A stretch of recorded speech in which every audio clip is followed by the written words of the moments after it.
Since the 70s, when the draft ended, we really have gone to this 1% and 99%. 99% of the American public, doesn't really know how the military works. And for the first time, the embedded media stories not only talked about the mission and the campaign plan and the war, but it really brought home the individual men and women carrying out the mission.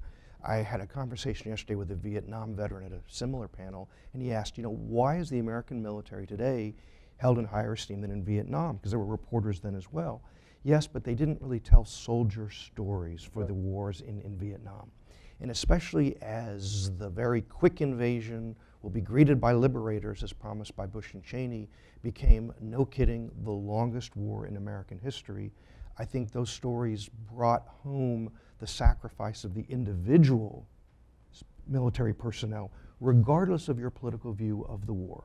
I mean, whether you're for the war or against it, these men and women were carrying out the lawful orders of the commander-in-chief. And I think sort of showing their lives over this, 11 years for Iraq, 13 for Afghanistan was very important. I've toured some of the Civil War battlefields, and I didn't realize, I'm sure you as a historian know, that the Civil War II was launched thinking it would be over in 90 days or something. I mean, there was absolutely no thought whatsoever that that war would drag on and on and on. Right. Just like the invasion of Iraq. People thought troops would be home by September. Right. Now, there's always been embedded journalists in American wars. The Civil War was notable for it, and I think what Kimberly is describing, that natural sort of affinity that develops when journalists are covering soldiers is apparent in any war, even the Vietnam War. Sometimes I think there's a myth about the coverage of the Vietnam War that overstates the friction that developed. I think a lot of that is retrospective. But in the Civil War, at least, I can speak to that directly. There's this unbelievable story of an embedded journalist that people in our course know well.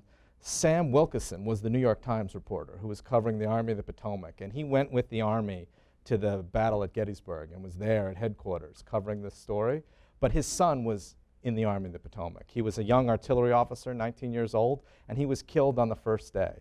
And his father found his body on July 4th, 1863, after the battle, and wrote the lead for the New York Times about the battle with an opening paragraph that described his son's dead body and how he had died in a needless way because of poor command decisions on the first day from the Union officers. And it was furious, graphic, dramatic depiction. It created a sensation. But at the end of the piece, Sam Wilkeson writes that it was worth it. The loss of his son, the loss of all these lives was worth it, he says, because these men will have created a second birth of freedom in America.